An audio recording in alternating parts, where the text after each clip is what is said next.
Stage سے پیغام دیتا ہوں، جو ہمارے چیف منسٹر کو عمران خان صاحب سے 6 دفعہ آپ لوگوں نے ملنے نہیں دیا، یہ نوجوان خیبر پختونخوا کی عوام بار بار اس کو نوٹ کر رہی ہے۔ آپ روک تو رہے ہمارے چیف منسٹر کو، لیکن ڈر اس دن سے کہ ہم سب اکیلا آپ کی طرف آ جائیں۔ اور آپ کو کیا لگتا ہے کہ یہ ترامیم کرنے سے آپ اس قوم کو ڈرا دیں گے؟ آپ نے 26ویں آئینی ترمیم کی، ہم ٹوٹتے ہیں اس کے اوپر،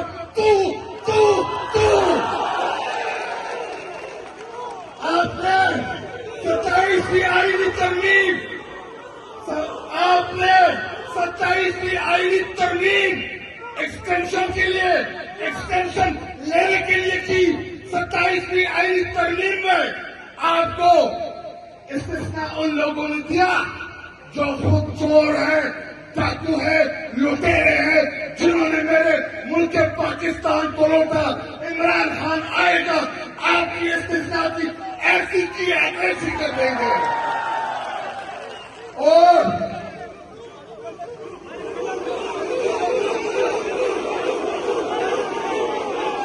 آخر میں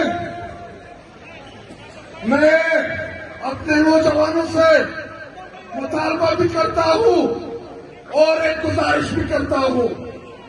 میرے نوجوانوں، میرے اور آپ کا لیڈر، میرا اور آپ کا قائد عمران خان صاحب جیل میں بار بار مڑ کے ہماری طرف دیکھ رہا ہے۔ عمران خان صاحب نے میرے اور آپ کے بڑے ہونے کے لیے 28 سال جدوجہد کی ہے۔ میں اس اللہ کی حاضر ناظر کہہ کے، اللہ کو گواہ بنا کے، اگر ہمارا لیڈر ہمارے لیے اپنے جسم کے اوپر زخم کر رہا ہے تو ہم نے بھی قسم لی ہے عمران خان کے ساتھ کڑے رہیں گے، ڈٹے رہیں گے، نہیں پیچھے چلا دیں گے۔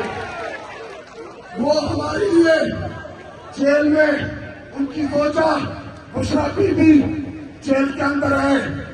میں پاکستان کی اسٹیبلشمنٹ کو کہتا ہوں، میں پاکستان کی تمام عسکری قیادت کو کہتا ہوں کہ سمجھ جاؤ، چلے جاؤ، مت کرو میرے لیڈر سے۔ اگر آپ جیل گئے، ان سے بات کی پاکستان کے لیے، میرا لیڈر انشاءاللہ ہمیں اعتماد ہے کہ پاکستان کے لیے وہ آپ سے ضرور بات کرے گا۔ اگر آپ کو یہ لگتا ہے کہ ہم عمران خان کو ڈرا دیں گے، ہم عمران خان کو کمزور کر دیں گے، بھول ہے آپ کی۔ عمران خان کو یہ نوجوان جانتے ہیں، آپ نہیں جانتے۔ اور حسین صاحب، آپ کو اس پنڈال کو گواہ بنا کے کہ انشاءاللہ میرے خیبر پختونخوا کے نوجوان آپ کا ساتھ نہیں چھوڑیں گے۔ آپ عمران خان کے سپاہی ہیں،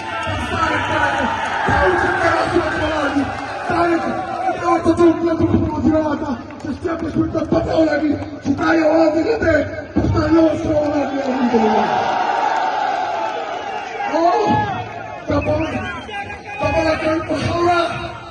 مراد ذکر لکبا دعوت بھی مراد صحیح کرتے دکھاڑے لیڈر کے جوان میں اور مراد اپنا ٹول وقت کے بھی تو مرتوں میں شکریہ۔